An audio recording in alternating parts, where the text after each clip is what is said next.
Chris Grant, Ludwig Kietzmann, Justin McElroy, writers, gamers, searching for a way to tap into the hidden strengths that all gamers have. Then, an accidental overdose of gamer grub radiation alters their body's chemistries.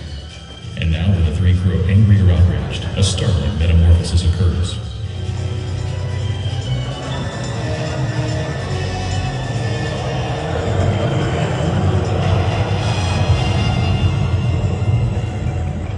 The creatures are driven by rage and pursued by an investigative reporter. Huffington Post, don't make me angry. You would like me to be angry.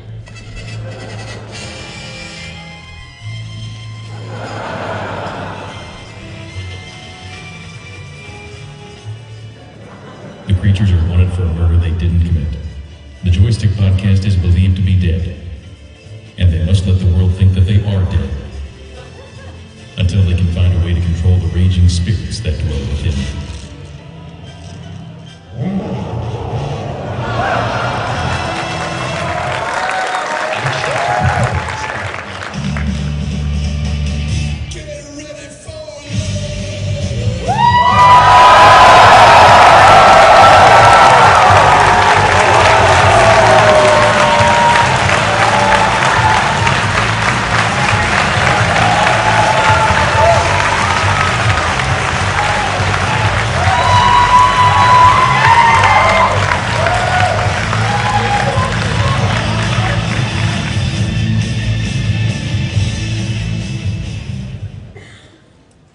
Here's a little while. Hi, everybody. Hey. Hello. I cannot believe there's for sure empty seats. Wow, sort of tall person. Yeah, we didn't think we'd fill up this room. We peeked in before, and We had plans to escape, like smoke grenades. Just what happened to those guys? They were embarrassed. They disappeared. I had the utmost confidence. I mean, I think our show is pretty good, so. Don't be so down on us. There's a joke that we don't coordinate these things very well. Yeah. And, Sorry. And my dad's in radio. we were just in our hotel room for the last couple hours doing most of this show. So That's a lot of people say that, but it's cruel. Honestly, it hurts our feelings. So, welcome, everybody. Thank you for coming, and thank you for our faith. And give yourselves a big hand.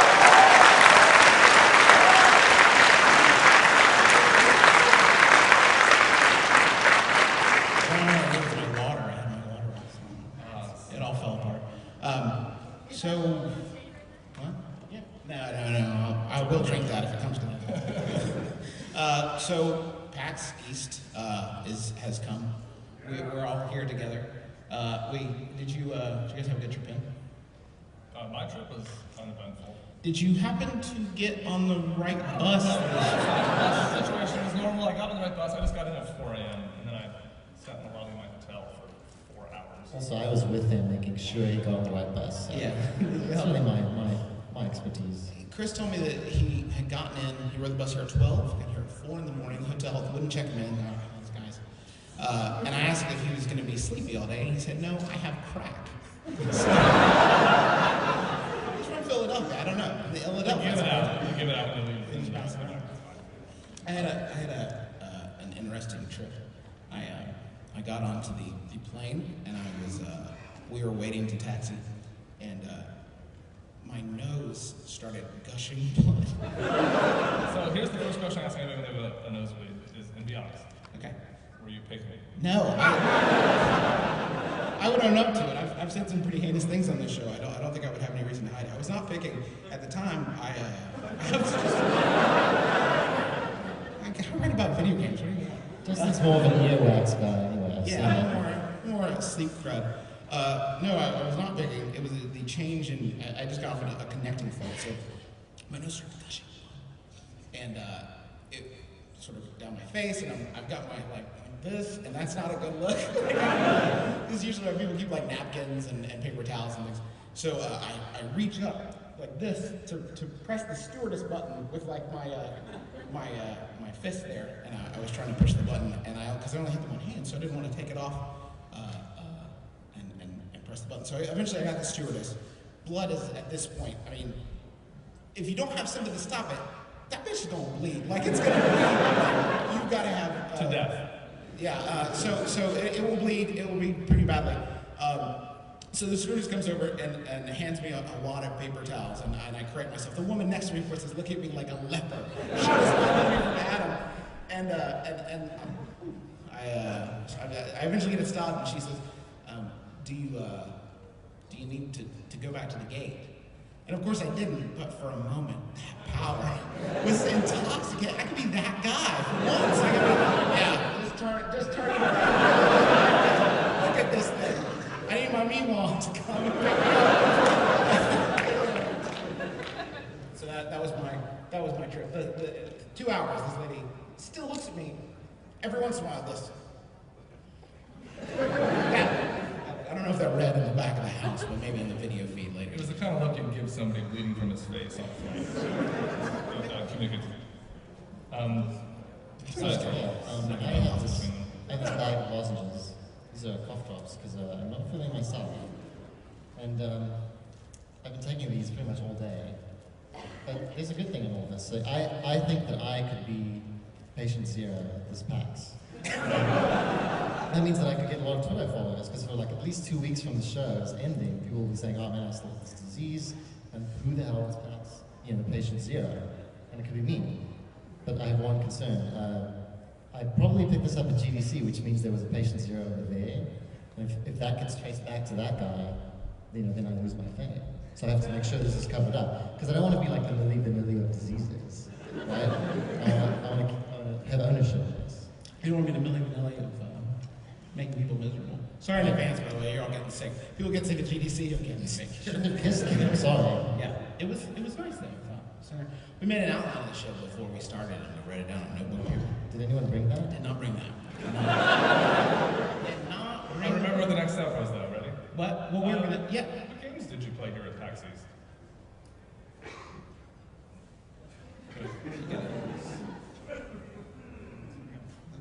What you been playing, sir? I forgot that we were doing the whole thing.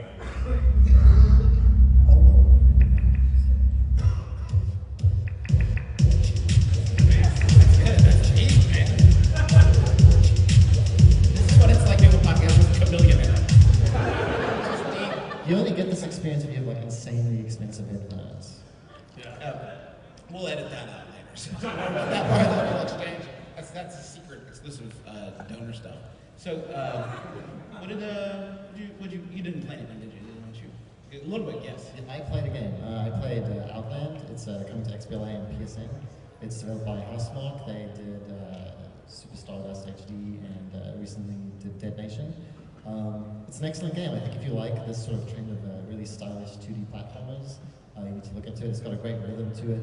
It's got an element that's kind of like Ikaruga, where you can switch colors and different platforms will support you depending on what color you are, and you'll be able to dodge bullets. Like a lot of the enemies shoot out patterns of bullets. It's kind of like that's the element of shooter to it. But I mean, they're thinking about selling, asking $10 to $15 for it. Amazing art style. It's kind of based on Japanese shadow plays. There's another game that you might have seen recently called Wind 2 Jump, coming from Software, similar visual style. But if you like a game that feels, like the feeling of movement and motion in the game is important to you, like N+, or even Super Meat Boy, then you need to keep an eye on this game. It's playable at the Ubisoft booth, so go check it out. It's really what a neat idea, I think, to take Ikaruga and sort of transmute it into a platform.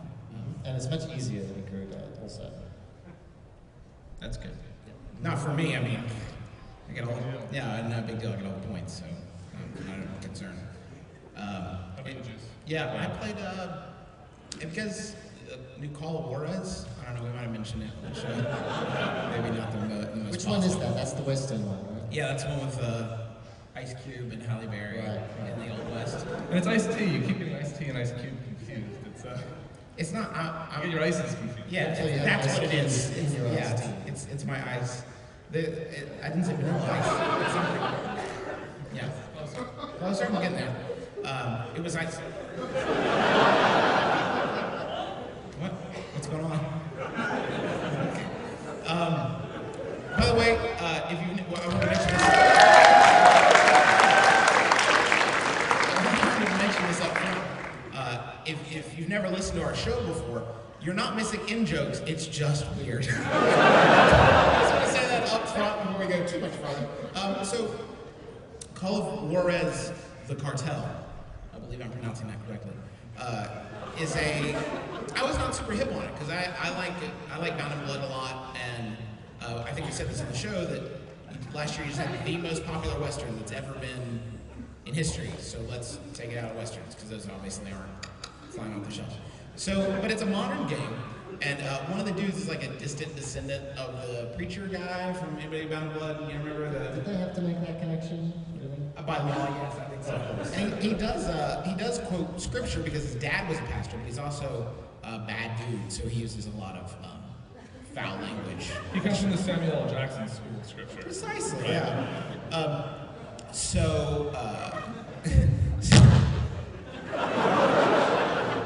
Watch it. So it's a 3-player co-op game that has drop-in, drop-out.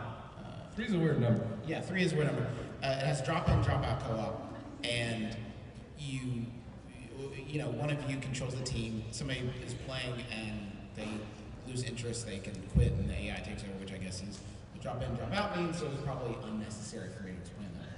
But the neat thing about it is that each of the 3 characters is doing something different. So in the scene he showed me, there was one of the guys had been kidnapped, and that's okay, you can go right ahead. One of the guys had been kidnapped, and he was in a sort of group of bad guys, and he gets a hold of a pistol. He's trying to shoot his weapon. He's trying to stay alive.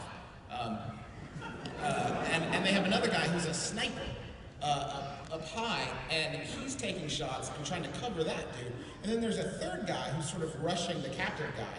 And depending on what character you're controlling, you're going to have a very different experience. So there's a lot of reason to play it again. You'll have people sort of arguing about who they want to be. I want to be this guy, this one at this level.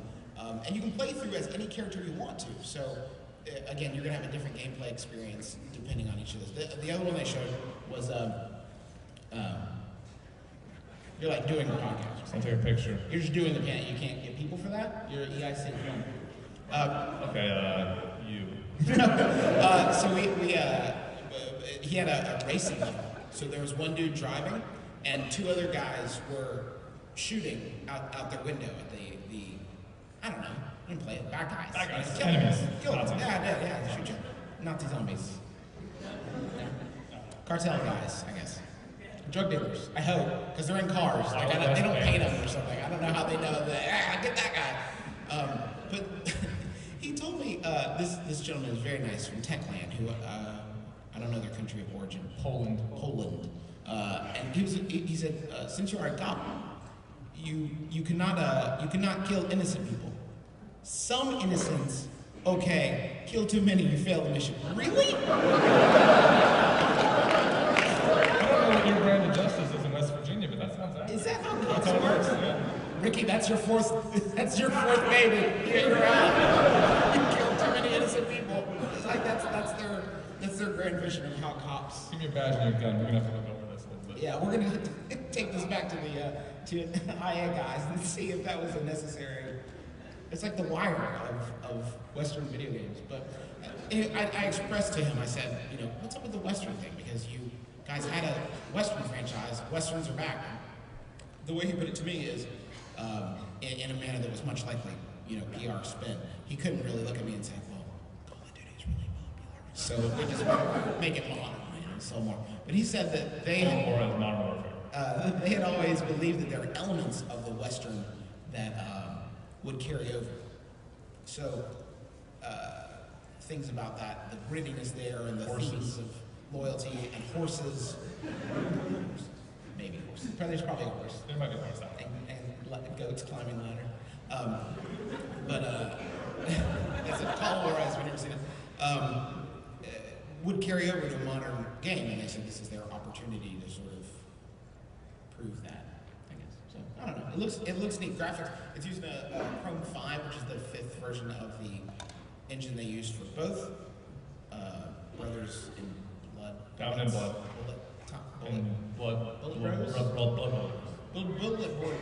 Bullet Bros. If you guys don't know, Techland, they're also doing Dead Nation, or Dead Island, which was Dead Zone. Dead Zone, Island of the Dead. was the game with the trailer. And everyone's like, doesn't look the gameplay. Yeah, so what do you guys been doing something today, right? You did I'm something. busy. I busy. do other things. I'm busy. You networking? Yeah, I mean, you know, I get a lot of guff from mostly these two. Deservedly so. Maybe. I thought we'd do a fun. You're like racking your brain right now. A roll I want to know reverse. what We're doing roll rollovers. Okay. So everyone out here is saying, Chris doesn't have time to play a single game of PAX today. I was busy. So what we're gonna do? That's what you're gonna roll with? We're gonna roll. You're gonna use the transition to get out of the question, right? Is that what you- Absolutely. Okay. Okay. Segue. I'm gonna ride it all the way to this next segment. What we're gonna do is ask people in the audience how many of them want to do our job. It looks easy, right? So. Like that, just what you saw there? Taxi. I'm gonna have somebody come on and throw a James Brown style cape over me in just a second. I'm beat. We're gonna go get massages after this because it's exhausting. It's exhausting. We're gonna ask for a raise of hands for everyone in the audience thinks they could do our job better than we do. Well, don't phrase it like that. Come on. I would like to do our job. Who wants our job? Really, and think about this, okay? Really think about Think this. about it. We're gonna have the dinosaur come find one person. Who really wants to raise your hands? He's gonna point at them. He's gonna find somebody in this audience, point at them. Really We're gonna want- have you come up here for a new segment. A new segment we're calling. We call. You're gonna come up on stage and do something. Okay. Everybody. All Hey, come on up, buddy. Come on.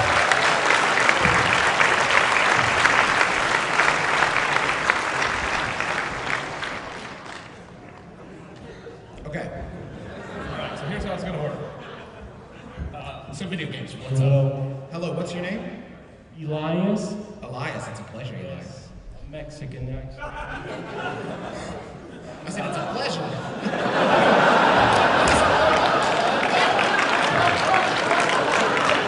It's a pleasure to meet you. Elias, what did you think you said? You're doing great so far. Don't panic. So what we're gonna do? We've got here a 3DS. We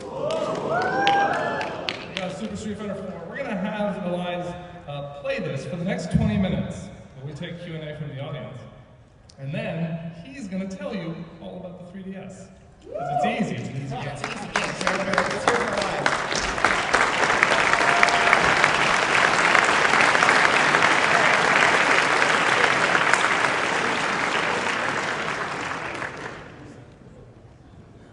Cool. So, good luck. You know the jig's really gonna be up when he's like, I'm done in 10. So what's up? Not a big deal. Nothing's rigged to explode, by the way.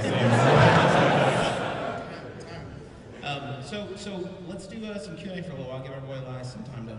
Yeah. So we're gonna have some time. He's busy getting his review on. So if you have a question or just wanna talk, just wanna hang out. I see. Yeah, like that guy. He's like, I just wanna put it He's supposed down. to get there Hey, as quickly as possible. So line up and we'll start. No questions from no questions from dinosaurs. I'm sorry. No, sorry. I never thought you were that kind of person. It's West Virginia. They have someone He's not dinosaurs bad. down there.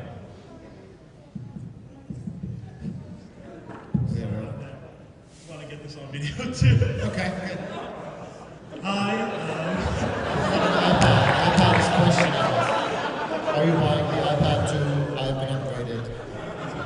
If you're gonna ask me about one of my sordid affairs, it's gonna be a flat denial. I just want to say I love the podcast and guys keep up the good work. I have a question. This is something that's been bothering me a couple times when I've listened to the podcast. Every time you guys talk about handhelds like PSP and DS, sometimes you bring up the fact that why did they design these games to be such long wheels? You guys reference iPod gaming or I should say smartphone gaming as something that's a bit more appropriate.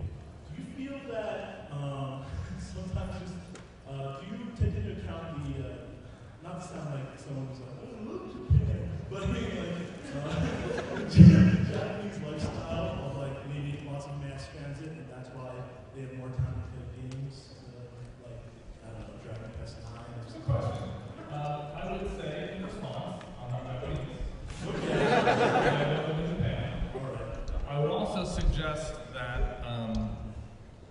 in terms of global gaming audiences, the West is far larger than Japan, which is why features like Dragon Quest IX's tag system was hugely successful in Japan. Reasons why games like Monster Hunter are hugely successful in Japan, where you have a chance of getting a population density on public transportation that allows for that type of experience, you don't get here. The reality is that all the people in the room, anybody here live in Japan? There's one guy, 2 people live in Japan. So out of the 2 people that live in Japan, I'm sure they're probably like, this is awesome. You just get your tag system out, you get all the stuff, it's cool. Everyone else is probably like, no. So unless you're here. If you're here, it's and here, your thing's blowing up. If you're checking out 3DS, you got like spot pass going on. That dude's probably blowing up. There's only 3DSs in the room. But in general, yeah, I think you're right. I think that we probably do discount that because it's not a gaming style that most Americans enjoy. Maybe unless you live in New York and take the subway every day. Or there's probably a lot of, and I don't mean to discount this, but there's probably a lot of young people at the schools, you know, who have a higher concentration of, you know, handheld video games there because they are for kids. Good point. I didn't think Cut that out, Brad. Thank you very much. Thank you. I love my brother and me. I listen to it all the time. Oh, thanks. Keep up the Very good work. kind. Thank you.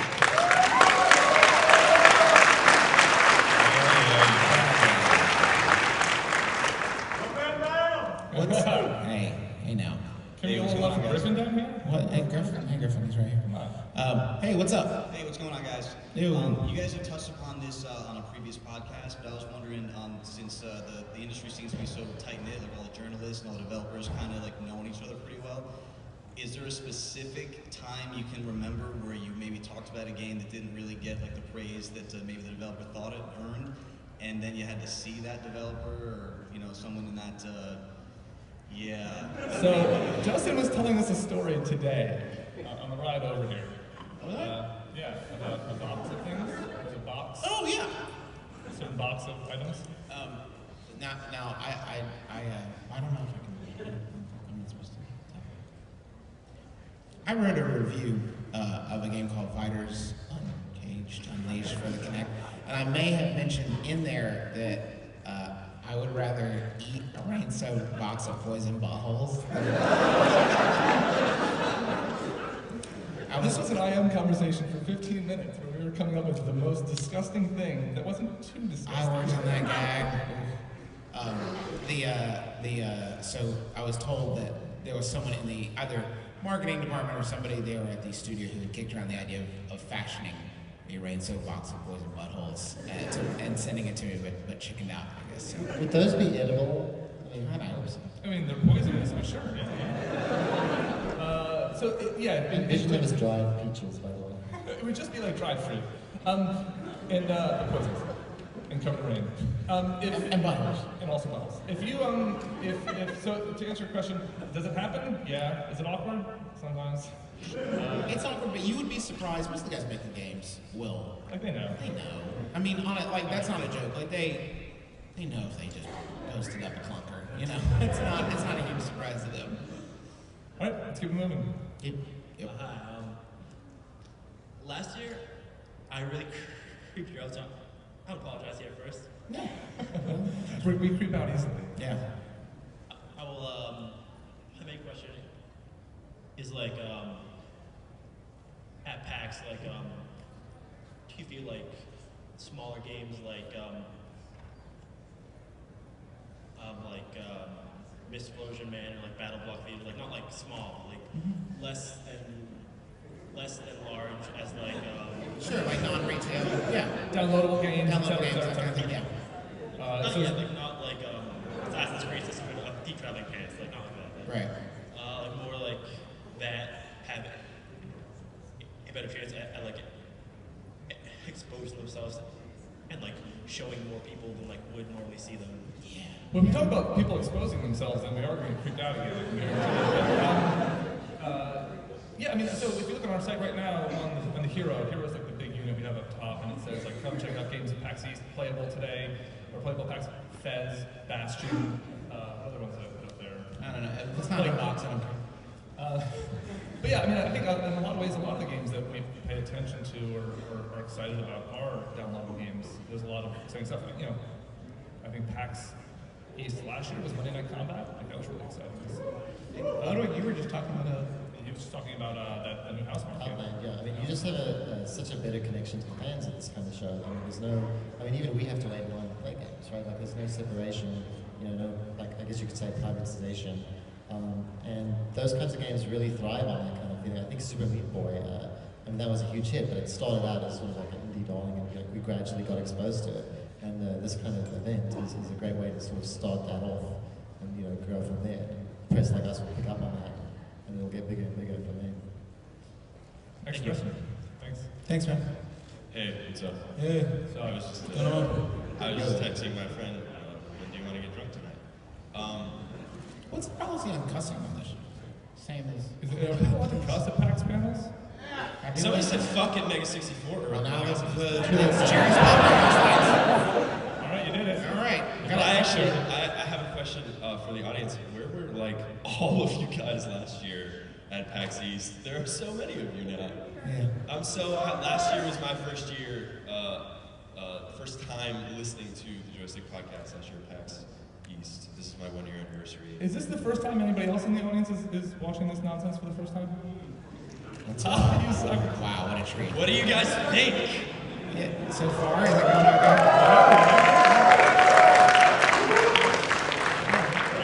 Seemed good.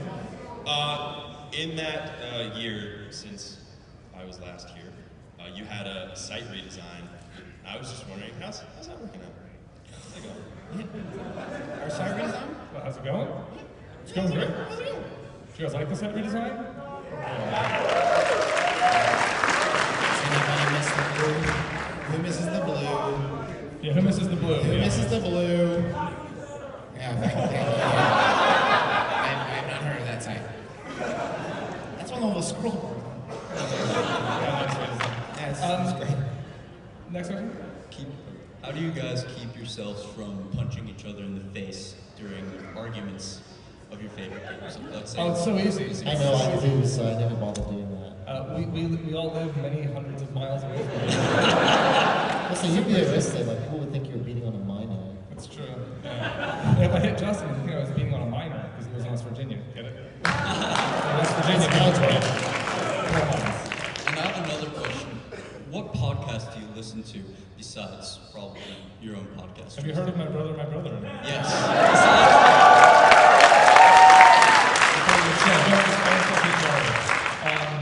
I listen to, you know what my favorite podcast is? They don't publish it. You Look Nice Today. You should check that out. That's a good show. Mine is, oh yeah, dude. Anybody else? You ready? All right, next one. Wait, did Ludwig have a podcast? I was agreeing with my brother. Yeah. Oh yeah. Okay. Griffin, what's your favorite podcast? Yeah. Yeah. We're not. God bless you. Cookies. Look at that. Now who's a high roller?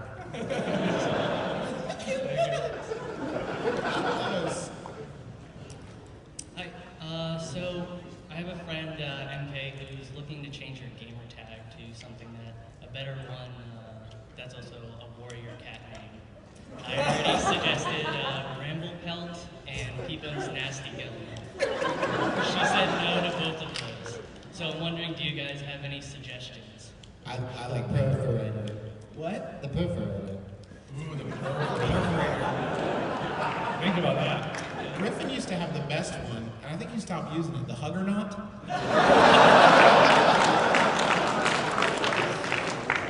good. Yeah, it was good. Why'd you change the Huggernaut? You got hacked. So much stuff cheapos.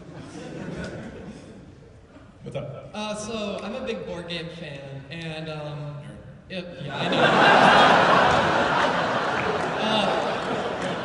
So the last few years, there's been a lot of board games coming out in digital media, like Axis and Allies, Risk, Blood Bowl, Small World, and I think that the iPad is pretty much the perfect platform for this. My question is, do you guys play any board games in digital media, and if not, are there any you'd like to see? I wish there were more, honestly. I think it would be really cool to have. I play. I'm going to give this whole entire room a word of advice. Don't ever play, ever, Risk with the Brothers McElroy. Don't do it. Don't do it. They lie, and they will take your stuff. Yeah, Risk.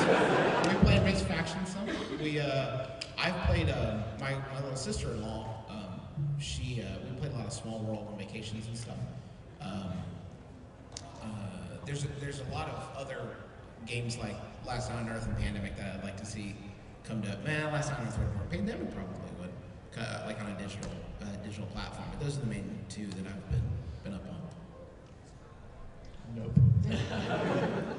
Risk Factions, that's pretty much it for me. I mean, that game translates so well to an online game. It's pretty impressive. And you don't have to like log out all the equipment all the time. Also doing math and risk is hard, so it's nice to do it on a computer. Yo, hey, I have two questions. For Chris, Ludwig, and Sir Bleeds a lot over there. I'll take your second question first. My first question actually is for Justin. Why do you hate great games? What do I what? Why do you hate great games? Great games? Lords of Shadow, what's up with that? Yeah, exactly. Any Lords of Shadow love in here? Yes. Oh, listen to that. Listen to that. The silence is deafening. Who thinks that game blows?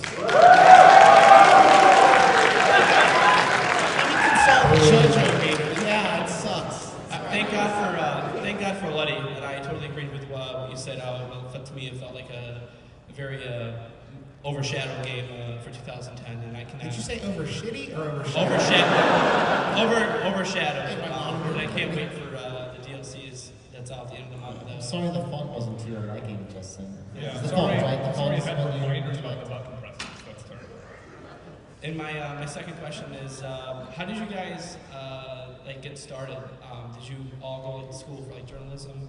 Did you just meet at a bar? You know Clown School? Yeah. They've got that for games writers. Yeah. It's There's more tumbling, surprisingly. Yeah, a lot of nose honking. It's a long story, and we'd be here all day answering it. I'll give you the short version. He wrote for a newspaper, Lily wrote for websites, I was a carpenter.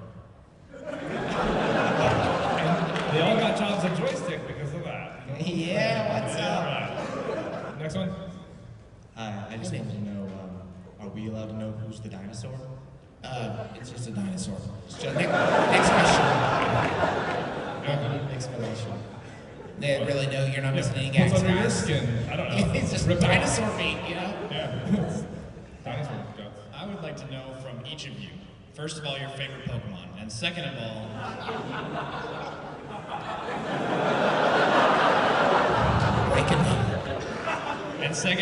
one piece of advice each of you would give to someone creating their own podcast. Come up with an original hook. Come up with an angle and stick to it. Come up with you would be shocked at how many podcasts, and I'm not excluding ours from this, but a lot of podcasts have an original idea and then eventually devolve into what they've heard in other podcasts. And I think probably every podcast, including ours, has been guilty of that. But and one of the things we learned with my brother and me is start short. Start shorter than you think you need to, because as soon as it starts dragging, people feel it. I know we've had, again, this is one of Everyone's those. sitting down here now wondering when they're going to be over. Yeah, so thanks. It's hurtful, but yeah, that's what I would say. Favorite Pokemon? Ghastly. I can tell you who my favorite Pokemaniac is. That's Griffin McElroy. Well, I would say on the podcast front, do it with friends. I mean, that's where you get the best discussions. That's advice. And one day I'll be on a show just like that. I guess I'll say Bulbasaur. That's the only one I can remember. I can name a bunch. I just had to pick my favorites, yes? What's up? Hey, what's going on? Hey, Clayton from the JPEG. Hey, what's going on? I have a question, I think. Thank you. Yeah. A question I think it's kind of been asked a couple times on the podcast before, it's never been addressed fully. There are people who want to give you money to walk around with your brand on a shirt. Why can't we get Joystiq t-shirts? That's a great question. Yeah, how about that? The easiest answer is that I work for a very large company, and I quite honestly can't figure out how to do it legally. Can't. There's a lot of lawyers, and then sometimes the lawyers all get laid off, and they hire new lawyers, and I don't know what to do. If you guys want to start making bootlegs, we'll never tell. Yeah, we're gonna edit that part out. Yeah, we're gonna edit that part out. We are gonna do that. Yeah, it's not a priority. I'll keep on them this year. 2011 dash 12 in that season of. In the 12-month period starting today. All right, we got time for a couple more. Hit me. Justin, I just want to thank you for reading my Yahoo Answers questions every week on my Bim Bam. Was this the Bim Bam show? I Come on. have a lot of really weird problems. But what are you guys' most anticipated game this year? What? Most anticipated? Yeah, that's it. Arkham City. Arkham City. Arkham City. Yeah, it's me. What's up, Skyrim? Stuff it in your butt. Skyrim. Skyrim. Clearly Skyrim. Sup? Dan, first PAX and gaming convention completely. My question is, when I was younger, I really bonded with my dad over Half-Life of all games, and always grew up playing Pokemon, like basically everyone in here. What franchise would you say that you hold like the most nostalgia for, and that you just feel pure bliss in playing? Like, and you can't say Zelda or Mario. Yeah, it's boring. Seaman.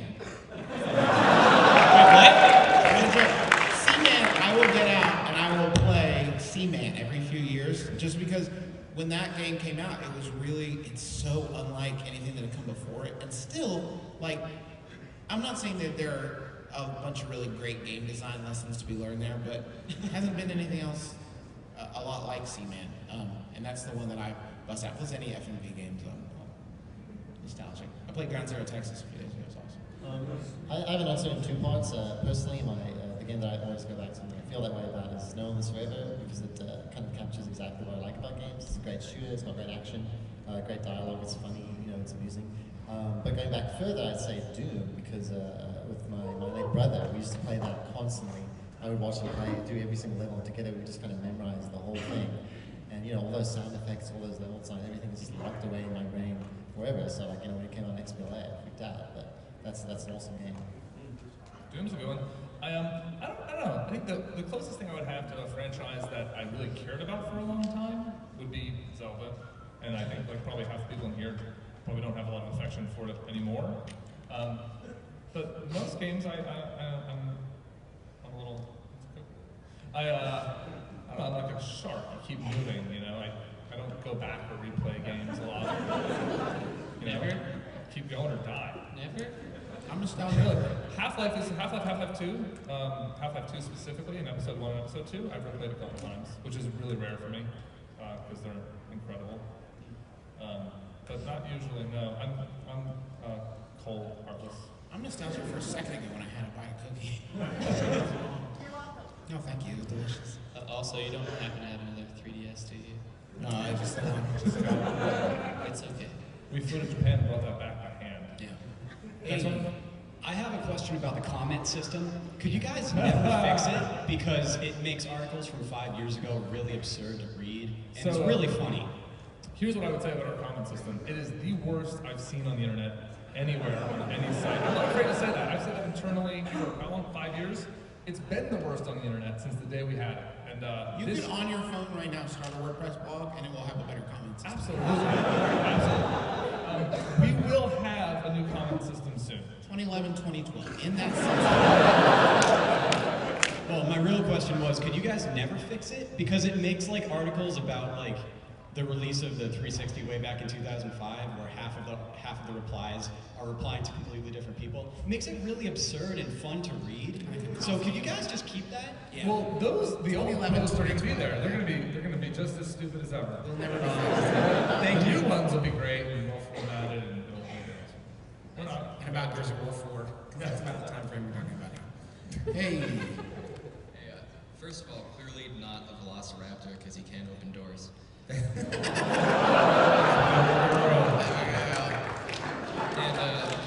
I play that DS when he's done? No. Better run, dude. All right. Wait, all right. Yeah, that's fine. Everything is preserved there. Everything's good. Safely. Everything's cool. Everything's cool. Yeah. Everything's cool. Everything's fine. Everybody's good. So, yeah, we'll just get the dinosaur back to the back of the room, maybe where he's more comfortable. He might be more relaxed back in the back of the room there. So what's the other question? What's the other question? I feel like I'm the coach of a minor league baseball team. what's up? Can I play that DS when he's done? Oh, no. Hey, what's up? Hey, big fan of the podcast, big fan of the Ben Band. Oh, thank you. Where's T-Sac? Where is T-Sac? Yeah, T-Sac doesn't cover video games like me and G-Sac. I forget your nickname, but so he doesn't get to come out to shows, sadly. But if you're in the Chicago region, April 17th, be sure to stop by our live podcast. Also, can I get my McElroy spoon? Yeah, catch me after the show. We'll get that spooning on. You and record. That's right. I was curious, what was your first PAX? What year, do you know? My first one was PAX East last year. Same.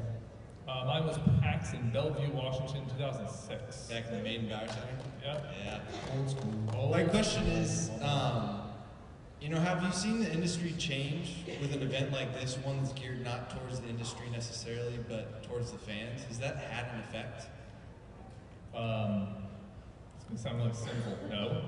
Whoa. I don't think so. From downtown? I mean, like, I think agree, but that the companies come here and do marketing. It's a great way to reach people, but I don't think it affects the way they do anything. I think it's a great marketing opportunity for them. I think that events like this probably helps to sustain smaller games that wouldn't have gotten a lot of word of mouth before. Sure. There's a reason you're seeing a lot of smaller games here.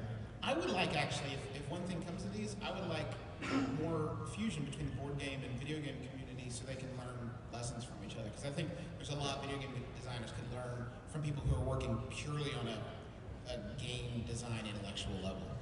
I think at least. I don't make games, I don't know. I would also add that you've got that position called the community manager. I think that's kind of ideal for this kind of setting. They have panels and that right now, and that's kind of when the community interact with these people that they know, that they kind of view as a face for the company.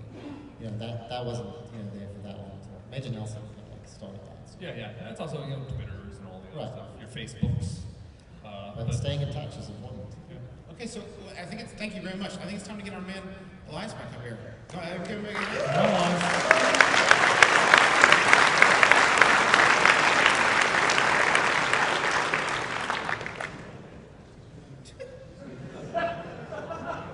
Whoa!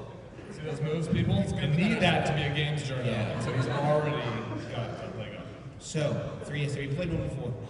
3DS or DS, you said? 3DS. No. So first time playing 3DS. Give us your quick impressions. Very responsive. Like most Nintendo consoles, I grew up with the original Nintendo. Never break. I've had a DS for 5 years. Never broken. Battery's great. The controls never have to press it more than once for it to do what it has to do. The craftsmanship in Nintendo handhelds, it's just like, it's kind of like very nerdy. Just besides the fact that it's a video game, like the whole craftsmanship, I admire that. Yeah, sure. First, since you're the journalist and we are filling the role of commerce here, first. Also, gag. How much did Sony pay to say that? How much did Sony pay to say that? How much did Sony pay, you said? Yeah. You're obviously a Nintendo plant, is what we're saying. No, don't get me wrong. I mean, I'm all around. My love, I spread it, but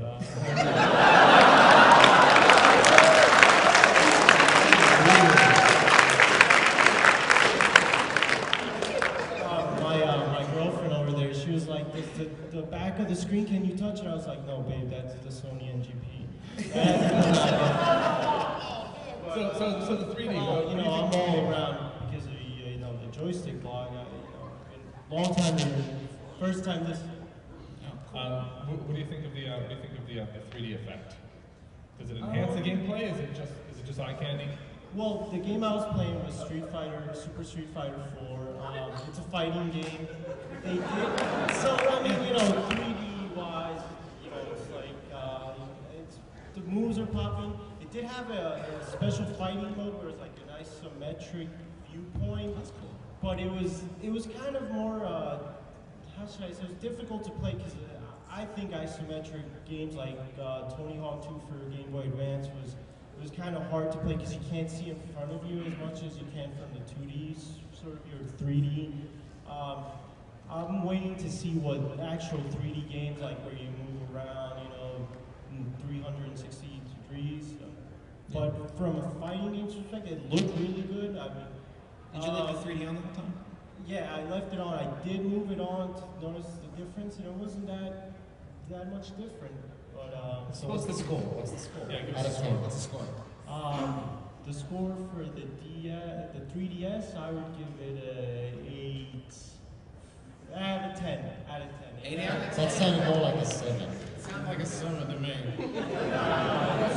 Super Street Fighter 4, I would give it 10 out of 10 because I love Street Fighter. If you're curious, that's the exact amount of time we play games before we give them a score.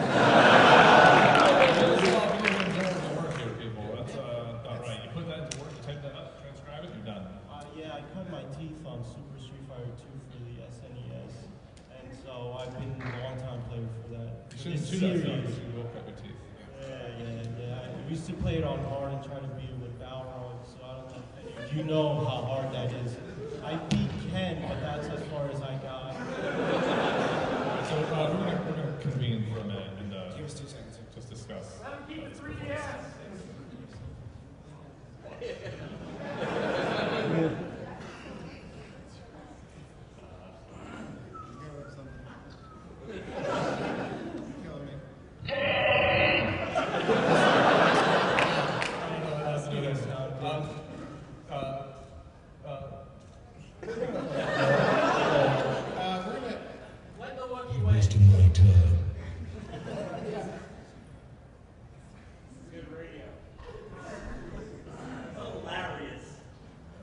So we just talked it over. I don't think you're going to get the job. Thank you. As a concession prize, a little something, because we appreciate the hard work you put in, we are going to let you keep that 3DS.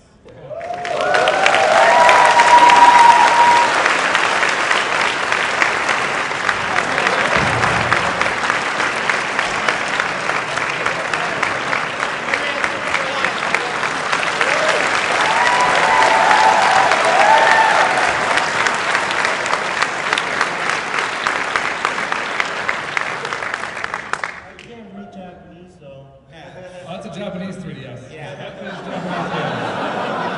American parts too in the US. American parts. Yeah, so you'll be good. Yeah, enjoy.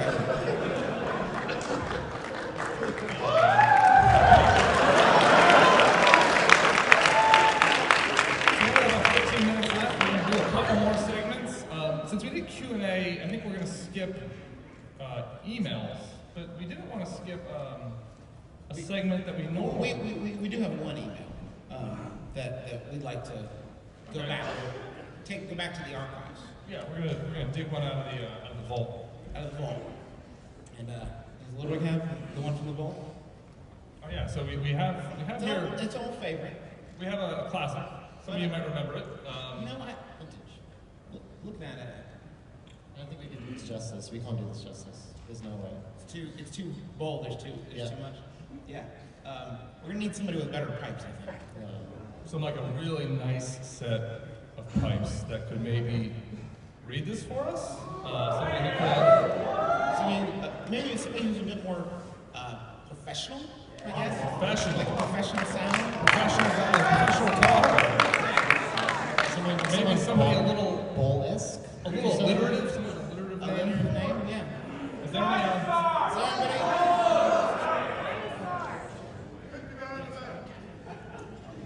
anybody? Is there anybody in the audience at all? Do we have a ball in the audience? Is there a ball in the audience? Is there a ball? Anybody? No? Nobody?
about 150 degrees in that suit. You are a gem. Yeah.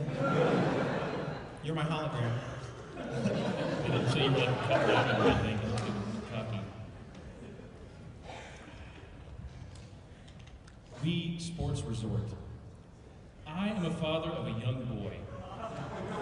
And I know that Nintendo has a reputation of cute, family-friendly products and non-violent video games. So when I bought Wii Sports Resort when it came out last week, I thought it would be appropriate for our family. My kid was begging for me to get this game. And after I checked its rating, I decided it would be okay. How was I wrong? I just found out the characters in the bicycle racing game do not wear helmets. Riding without a bicycle helmet is not only extremely irresponsible, but it can be deadly and is mandatory for minors where I live. I was shocked that Nintendo is promoting that kids ride their bikes without helmets on. We'll edit that out. I typically get 2 or 3 takes. They get the sense that they are invincible through video games, but guess what? In real life, there is no reset button. I thought maybe wearing a helmet was an option, like choosing the colors for your character's clothes. So I yelled at my son to choose to wear a helmet. But he told me, you can't pick that, and I was shocked. This game is rated E for everyone. But it is definitely not. Nintendo should be embarrassed and ashamed that they think riding bicycles without helmets is a good thing and something kids should learn to do. I immediately took this game away from my boy, and he cursed at me. He told me I was overreacting and that I was a bad dad. This is the grief I get from trying to be a responsible father. Thanks, Nintendo. I called Walmart and asked if they knew the bicycle game Wii Sports Resort did not offer helmets for the characters, and they said, no. I asked them for my money back, and they said, no. Since the game case was open, not even the supervisor budged. Unreal. I am currently in talks with my lawyer, and we are planning on suing Nintendo to try to get this game off the shelves. I emailed the ESRB and told them to change the rating to adults only because where I live, only adults can ride a bicycle without a helmet. And even then, it's a bad idea. The icing on the cake is that yesterday my son went to ride his bike to a friend's house, and he was about to leave and noticed that he wasn't wearing his helmet. I yelled at him to put it on, but he said, F off, Dad. He didn't say the letter F. I can't type out the word he really said here. And pedaled off before I could do anything. All this is happening because of Nintendo's video games. When my son was away, I unplugged the Wii and put it in my closet. Nintendo is making my son a rebel and is leading him into dangerous situations. Hopefully Nintendo will listen and recall this game so more parents like me won't have to go through all of this nonsense with their children. I love my son, and I just want him to be safe at all times. Nintendo is so irresponsible for this game, they should take issue with some sort of apology for this gigantic mistake. Sincerely, Bad Dad. So,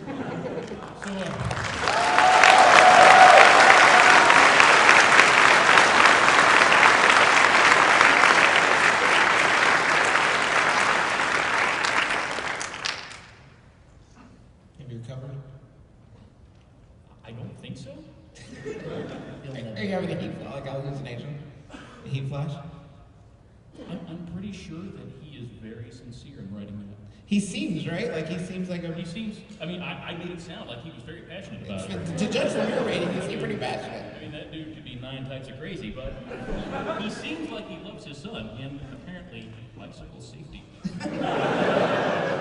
So we're going to stay over here with us. Bob, you want to wrap us up here, Chris? Yeah, we're going to wrap up. So, we got about 5 minutes left. We got a couple things I wanted to give away here First, a little plug.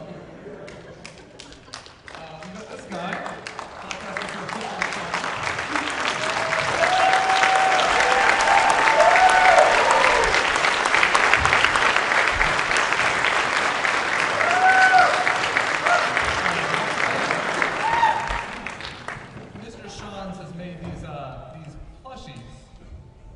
Featuring video game characters that are now zombies.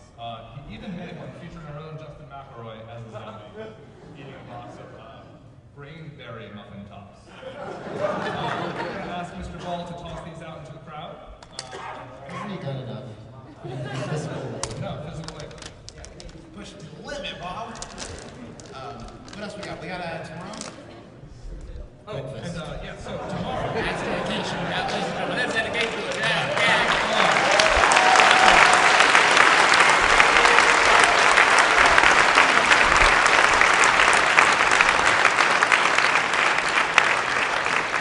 So he was a furry. We never So just let it be known, Bob brought the dinosaur costume on his own. I guess he has it. I don't know. I don't want to ask questions.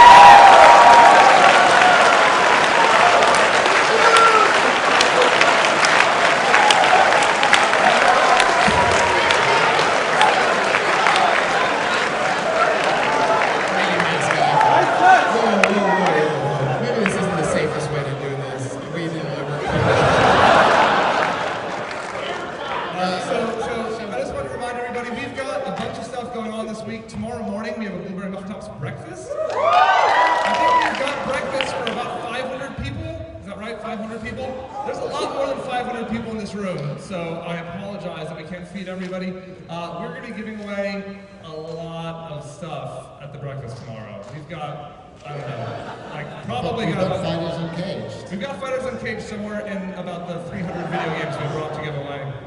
So it's going to be on a first come, first served basis. Get there, get breakfast, get some free stuff. We also have our Xbox 360 fan cast tomorrow night.